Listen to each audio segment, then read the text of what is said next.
Hey, what's up everyone? Tim here from Everyday Tactical Vids. Today we're looking at this, which is the brand new Olight Freyr. This is a flashlight that's going to give you standard LED output and also a red, a green, and a blue output as well.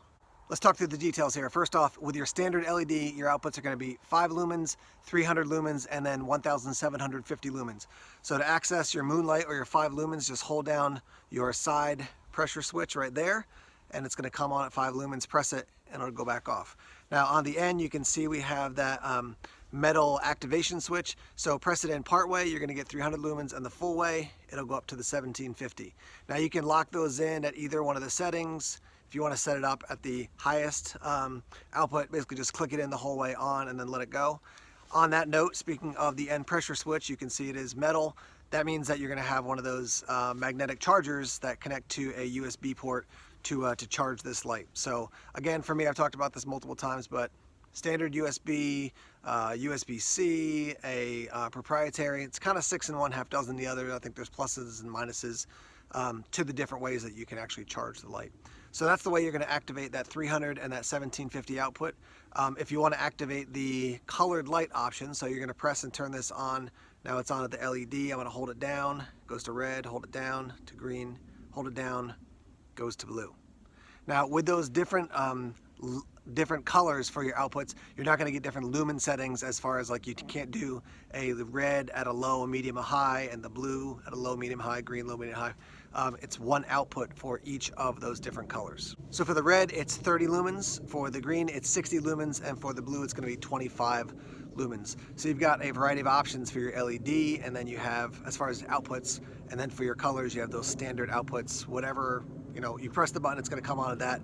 You can't fluctuate higher or lower with the colored outputs. With the LED, your 5 lumens is going to run for 15 days. Your 300 lumens is going to run for 9.5 hours.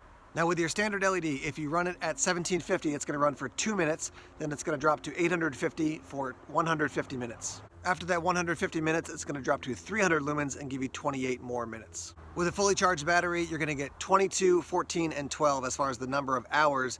22 for red, 14 for your green, and 12 for the blue. Just a quick look at your standard charging cord. That's what it looks like, magnetic on the base. Here's a look at your sheath. It does have a little bit of movement in there, just as a heads up. You do have 2 options in the back. You have hook and loop, you can hear that. It's actually quite tight there. And then you do have a loop as well that you have to run your belt through there. Plastic D-ring.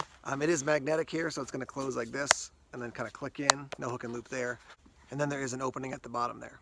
Now the other thing about the sheath is that you get this rubber cone, which you can actually put the light into like so. And then when it's like this, you can put it into the sheath and close this up like that. Now let me show you actually what it looks like to have the cone on the flashlight. So here's your flashlight, here's the cone. It goes on quite easy. The Seekers had the option to have a cone like this, but it was plastic. It was a little bit harder to actually put on the flashlight. So this actually works better.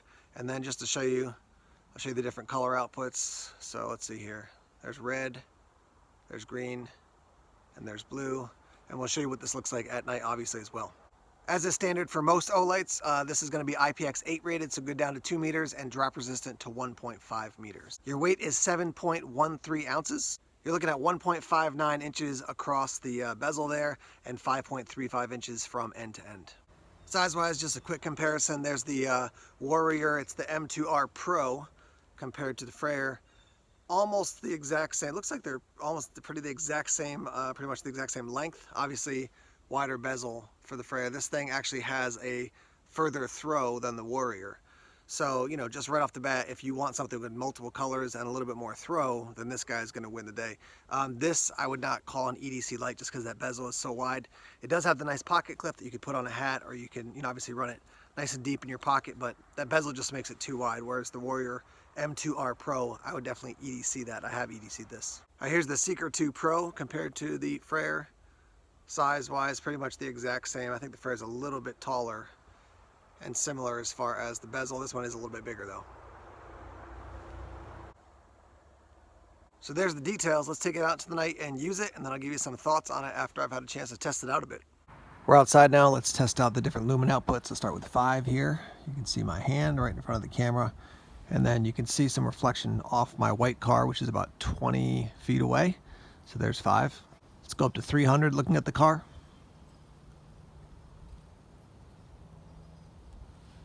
And now we'll go up to the 1750.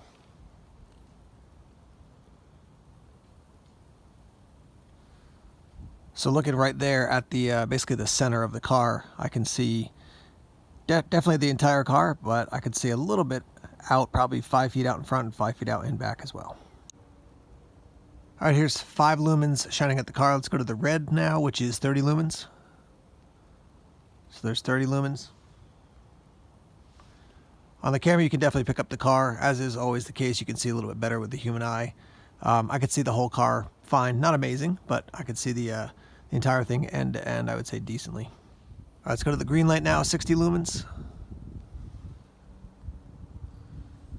Definitely can see it better with the green light output here. And then now to the blue light at 25 lumens. Definitely see it.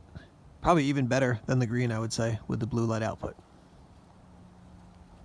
All right, side yard now. The fence is about 40 feet away, and we're gonna be looking at first with just 5 lumens output. So here's 5 lumens.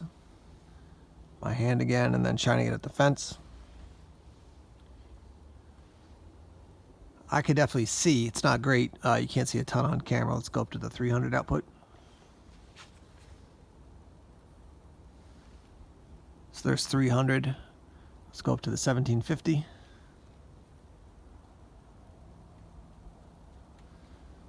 So this thing definitely has some nice throw.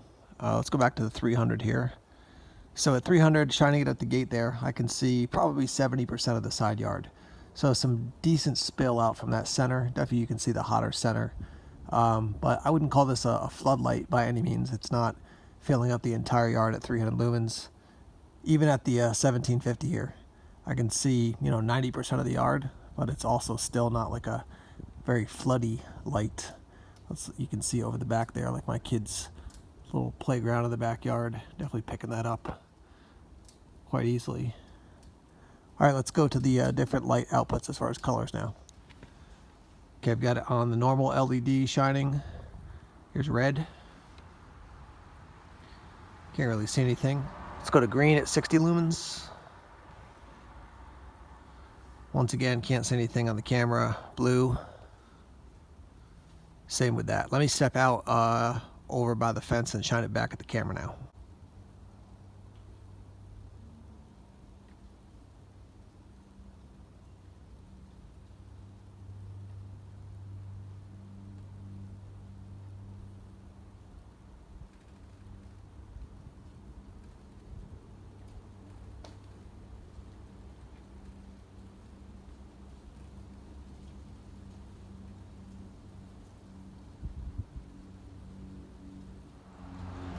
All right, I'm gonna step out toward the edge of my driveway now and put on the different color options, and we've got the cone on the light now.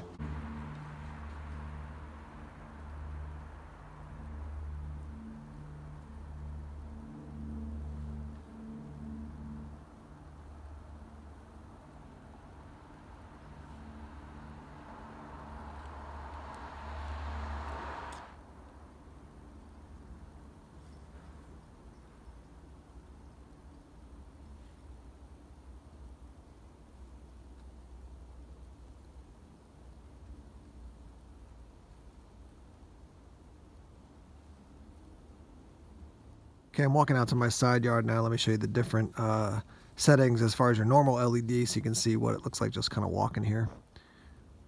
So here's 5 lumens. I mean, I could see okay with it. Definitely not a ton of output. Let me go to the 300 here. Obviously much better. And then here's the 1750. Now let's look off in the distance here at my shed and into the woods. There's your 300. Definitely throwing nicely out into the woods. Definitely way beyond the shed there. Let's go to the 1750 now.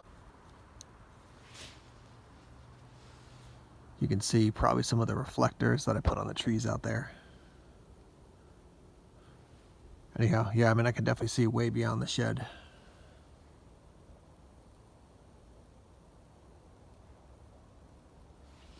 Let's look up into the trees here. Nice beam. Definitely throwing some light. So Olight says this actually throws further than the M2R Pro Warrior, just FYI. All right, guys, back here to wrap up talking about the Freyr. You've seen it in use at night, and you've also heard the details. The first light I would compare this to from Olight is one of the Seekers. I have one of the original Seekers in my car as my car emergency light. Comparing the two, you're going to get multiple color outputs on this and more of a spot as opposed to higher lumens and more of a flood with that. So you got to kind of assess which one would work better for you. This one feels a little bit more compact. The bezel size is about the same, I would say. Again, not an EDC light. For me, the Seeker or the Seeker 2 Pro, none of those guys are EDC lights. They're just too clunky for me. I need something a little bit smaller at least. Multiple light outputs for this. I like the fact that you put that one clear cone on, you get 4 different colors. You get the normal white LED, then you get the red, the green, and the blue. I do have an orange cone and a white cone that go on the Seeker in my car, but that's just more gear, more pieces of gear as opposed to one cone and gives you multiple options. So I like that for this. When it comes to different colors, red is going to save your night vision more. So if you use a bright LED, your eyes take longer to adjust and kind of become acclimated to being in the dark. With the red, that's not going to be as much of an issue. With the green, people talk about tactile applications for that. It's also generally easier on your eyes, I find. And then with the blue, that's going to be good, especially if you're in the desert. If you're looking for scorpions, they're going to kind of glow because of the blue light. And then the other thing is if you are in any kind of investigation or whatever, you're investigating something and you got to look for something like blood, say on a carpet or whatever, that's going to pop out more with the blue light.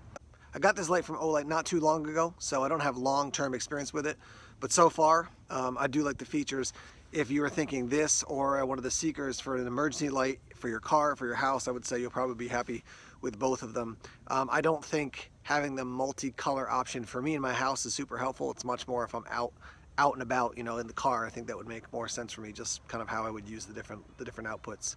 At the time of this video right now, this light is on sale for around 90 bucks, and it's normally going to run you around 130. So if you pick it up now, you'll save some money. 130 for this still seems like a good investment. Your Warriors are generally going to run you, with the Warrior M2R Pro is going to run you around 100 bucks or a little bit more. So this has got a lot of the same functionality and then some different functionality as well. So pretty standard for what Olight is charging. But let's hear your thoughts on the Olight Freyr. What do you like? What would you change? How would you use it? What are the applications for you? Let's get that discussion started in the comment section. All right, guys, thanks as always for checking out the videos here on YouTube. Please subscribe to Everyday Tactical Vids if you haven't done so already. Like us on Facebook, follow us on Twitter, check us out on Instagram, Tumblr, and Vero as well. More videos coming soon. Take care.